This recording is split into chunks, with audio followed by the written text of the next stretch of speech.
So today we're going to dive deep into Arbi Homes Realty Okay. and the fascinating story of its founders, Arbi and Tiffany Asadourian. Sounds good. You sent over a really interesting YouTube interview with them Right. and some background info from their website.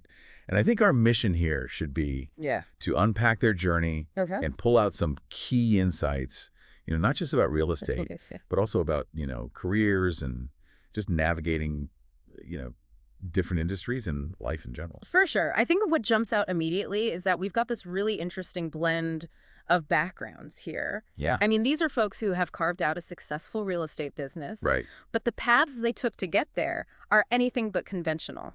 Totally. And one of the first things that really caught my eye was Arby's previous career. Oh, yeah. You might find this surprising, but about 22 years ago. So we're talking, Okay. he was like 22 at the time. He was the field producer for The Daily Show with Jon Stewart. Wow. Think about that for a second. The intensity, the quick thinking required in that kind of comedic and satirical environment. Right. And then he makes this shift to the world of New York City real estate. Yeah, that's a pretty dramatic change of scenery. What kind of skills do you think he might have picked up in that environment that would be applicable to real estate? I mean, beyond just the obvious resilience you develop in a high-pressure setting, Yeah. Arbi actually comes from a real estate background. Yeah. His father's been in the business since the 80s Oh, wow. and started his own company, Arbi Homes Realty, with a Y, back in 1996. Okay. So, it wasn't a completely cold start. There was definitely some family foundation there. Interesting. So he had some inherent understanding of the industry, maybe even a network he could tap into. Right. It wasn't like a complete leap of faith. Exactly. Yeah. And it seems like, what really prompted him to make the career change was actually pretty relatable. Oh, yeah. What was it? Well, he met Tiffany, and they were looking towards getting married, buying an apartment in New York City. And I guess the financial realities of working in cable television at that time Yeah. became pretty clear. So it sounds like it was a practical decision driven by, wanting to achieve these personal goals. That makes total sense. Oftentimes, major life decisions necessitate some kind of career adjustment. For sure. So he gets his real estate license, and then what happens? Well, they hit the ground running. Within the first month, they landed $1 million listing in Manhattan. Wow, that's a huge early success. Yeah, I mean, talk about starting off strong. What does that kind of immediate win suggest to you? I think it could be a few things. Maybe a natural aptitude for sales or strong networking skills. Right. Maybe even just being in the right place at the right time. Yeah, but the interview also mentions that word of mouth was key to their early growth in Manhattan. Okay. So it seems like their initial clients were pretty satisfied and felt compelled to recommend them. That's huge in any business, but particularly in real estate. Definitely. And this brings us to what they consider to be their core philosophy. Okay. Something Arbi credits his father with instilling in him, which is do right by people, always. I like that. They genuinely approach their clients like family and friends. And in such a competitive industry, how crucial do you think that kind of client-centric approach is?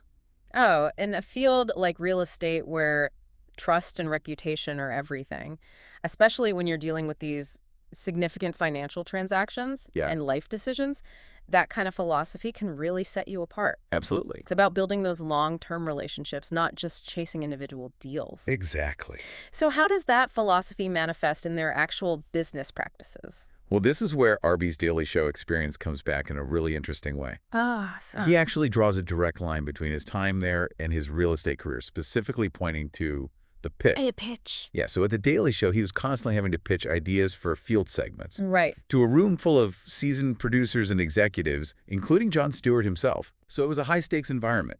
You had to be concise, engaging, and quickly sell your vision. Yeah, I can imagine. And I think that ability to articulate value clearly and persuasively Right. is essential in both contexts, whether you're selling an idea for television or a property or your services in real estate. Absolutely. I mean, Arby described those Daily Show pitch meetings as super intense. Oh, yeah. He had to learn to grab attention, Right. immediately cut through the noise, and just be authentic. I bet. He even admits his first attempts were, in his own words, horribly. But he learned to adapt, relax, and tighten his delivery. I think that process was really crucial. It sounds like it really forced him to hone his communication skills. Yeah. to think on his feet and to be confident in presenting himself and his ideas. And all of that is super valuable when it comes to building rapport and trust with real estate clients. No doubt. And that trust factor is something he emphasizes constantly, Oh, competing with these big Manhattan brokerages with massive advertising budgets. yep. He found that being genuinely honest and upfront with clients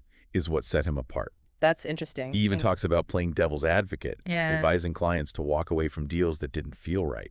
Really? Yeah, whether it was the financial aspects or, potential issues with the property itself. Wow, that level of candor is pretty rare, especially in a commission-based industry. Right. Because advising a client against a deal might seem counterintuitive in the short term, Right. but it probably builds much stronger long-term relationships and really reinforces that whole do right by people philosophy. Exactly. And what he found was that people really respected that honesty, even if it meant not closing a deal right away. I see. Clients appreciated his genuine concern for their best interests, and it ultimately led to better outcomes for them, Right. and it strengthened their loyalty. So it seems like that approach really paid off. Definitely. And speaking of creative approaches, they've also brought some really innovative thinking to marketing properties. Oh, yeah. Well, remember that 134-year-old carriage house they had the opportunity to sell. This place had incredible history. It was once part of the estate of a Prohibition-era NYC mayor Wow. and later owned by a 95-year-old artist named Ward Hooper. Okay. And get this artist was a madman from the 60s and 70s, and he actually created the Saks Fifth Avenue logo. That's amazing. I know, right? It immediately adds this layer of intrigue and storytelling to the property. It's not just a building anymore. It has Right. a narrative. Exactly. So how did they use that in their marketing? Well, this artist had an extensive collection of these beautiful watercolor paintings, all depicting scenes of Northport. Nice. And Tiffany had this brilliant idea to host an art show right there in the house. That's such a cool idea. Imagine walking through a potential new home and experiencing it as a gallery, showcasing the work of its former owner. Yeah, it becomes an event and experience. Right. And it connects potential buyers to the history and character of the property in this really visceral way. Totally. And I bet it attracted a certain type of buyer. Yeah, for sure. Someone who appreciates that artistic connection. Do we know the address of this property? It was at 33 Main Street. Okay. And it's a great example of how they blend their personal interests and creativity with their real estate business. Oh, I love that. And speaking of location, shifts their journey eventually takes them from selling apartments in the heart of the city Yeah. to establishing their own brokerage right here on Long Island in Northport. Okay. This move coincided, at least in part, with the increased demand for suburban living during the pandemic. Right. That reflects a broader trend. Yeah. We've been seeing this migration from urban centers to more suburban and rural areas. Yeah. So for a real estate business, adapting to those market shifts is crucial for survival and growth. Definitely. So what went into that decision to relocate and open their own brokerage in Northport? They actually purchased a building at 131 Scudder Avenue in Northport Village, Okay. and they gave it a pretty significant refresh to house Arbi Homes Realty. So they invested in a physical presence in the community. Exactly. It signals a real commitment to this new chapter and a local focus. Yeah, having a brick and mortar location can really build trust and visibility within a community. Absolutely. And I understand there's also a really personal story behind their new logo. Oh, there is. Yeah. So their original logo back in the city featured a skeleton key with skyscraper teeth. Interesting. And it was created by Tiffany's father, who by all accounts was a wonderful man, loved classic rock The Simpsons, and was deeply devoted to his family. That's sweet. A logo with that kind of personal connection instantly adds so much meaning to the brand. Right. It's not just a random image. Exactly. And when he passed away a few years ago, it was incredibly difficult for Tiffany. Of course. They were very close, and she was hoping for a sign, something to let her know he was still around. Yeah. And she specifically wished to see a blue jay. A blue jay. And incredibly, they started seeing blue jays all the time in their yard, Wow. a bird they hadn't really noticed much before. That's pretty powerful. Yeah.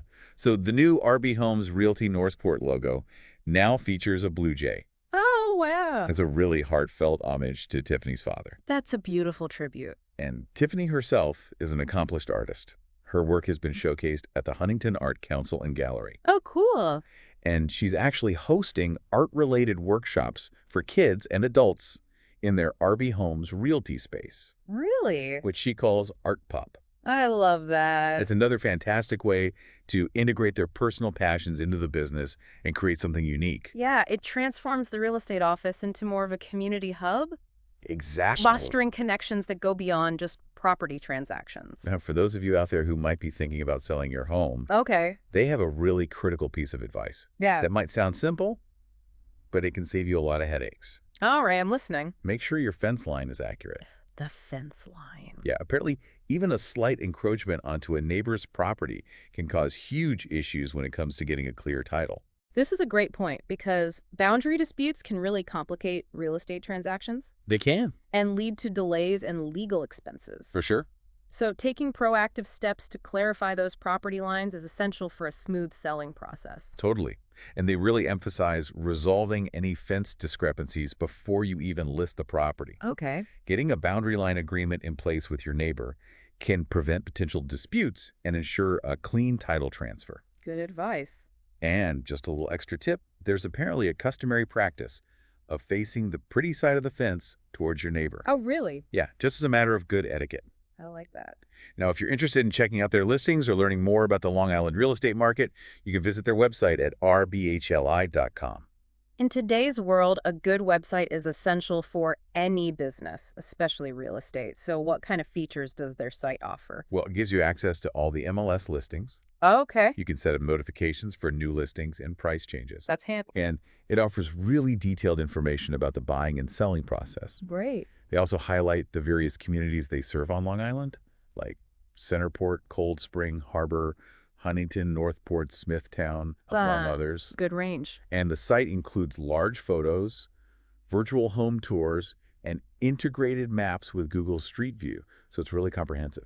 It sounds like they've really catered to the modern home buyer who wants to be able to do their research online. For sure. And Arbi really emphasizes their commitment to personalized service. Okay. He encourages people to reach out for advice, even if they're not immediately looking to buy or sell. I see. And he uses this really insightful analogy.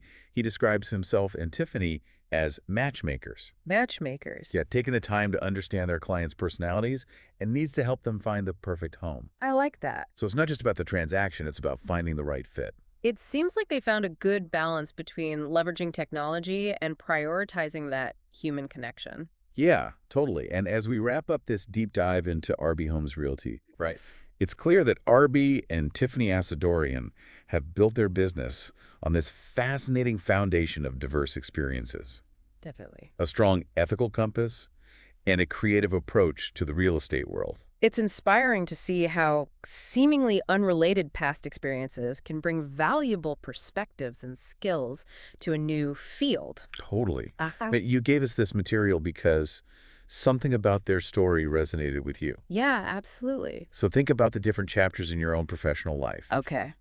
What seemingly disparate skills or experiences might you be overlooking that could give you a unique edge in what you're doing now? That's a good point. And how effectively are you communicating your own pitch, whatever that may be? Something worth thinking about. I agree. You know, maybe there's some hidden talents or connections we haven't tapped into yet. It's always good to reevaluate.